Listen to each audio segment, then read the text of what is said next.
Once upon a time, a lamb was returning alone from the pasture.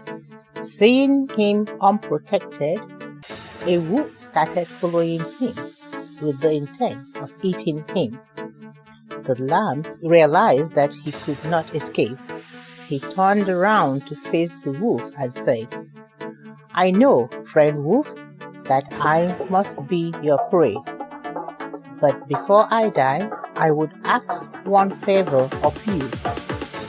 Will you play a tune so I may dance?"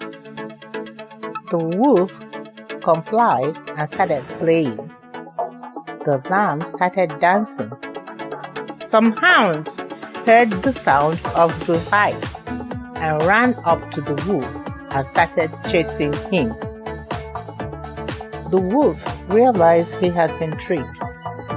Turning to the lamb, he said, "I have got what I deserve, for I, who am only a butcher, should not have turned piper to please you."